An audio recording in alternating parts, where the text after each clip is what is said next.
Nous sommes la chaîne d'info FR48. Aujourd'hui, nous devons faire un reportage sur le lycée agricole de Sivergol à Saint-Chély-d'Apcher.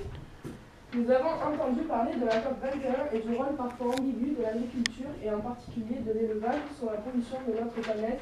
Qu'en est-il? Nous avons rendez-vous avec le chef d'exploitation, son responsable de l'atelier laitier et un stagiaire du lycée. Bonjour, pourriez-vous vous présenter votre exploitation agricole?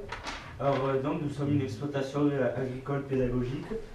C'est le support de la formation des élèves du CAPA au BTS Axe et GPL.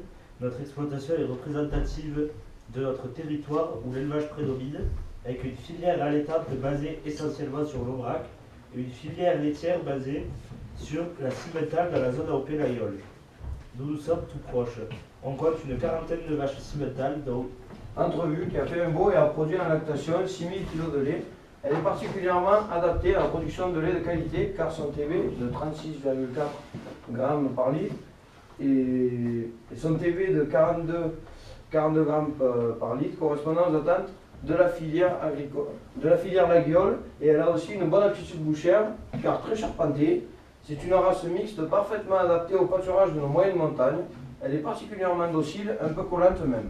Oui, si vous saviez, on les manipule tous les jours en TP et plusieurs fois même pour s'entraîner. On dit que les vaches produisent des gaz à effet de serre comme le méthane et donc contribuent au réchauffement climatique.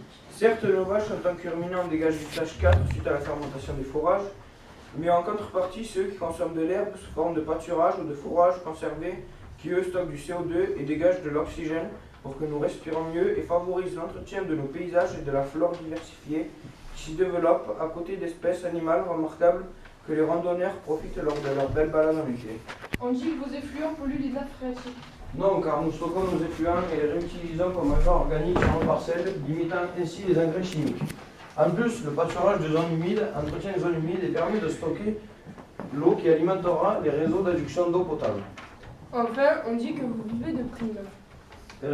nous percevons des primes mais qui compensent le prix faible et qui rémunèrent notre rôle sur le territoire. Mais il y a des filières comme la filière Aopé-Laguiole qui rémunère à sa juste valeur les producteurs et crée ainsi une dynamique locale. Elle favorise les fourrages nobles comme le foin et garantit ainsi des laits de très grande qualité nutritionnelle et sanitaire que nous envient même les Chinois pour leurs nourrissons. D'ailleurs, ce sont les vaches qui mangent la flore spécifique de nos montagnes, identifiée par nos collègues GPN, et contribuent à la spécificité du Laguiole AOP et de l'Aligo, si connu à Paris dans les meilleures brasseries.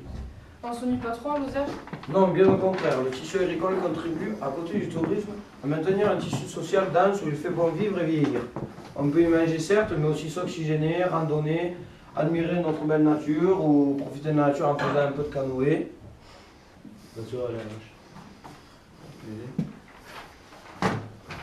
Journaliste. Comment moi, citoyen, puis-je faire pour favoriser votre démarche? Mangez bien, mangez l'ozérien. Bien. Vous êtes à 3 minutes 30 là?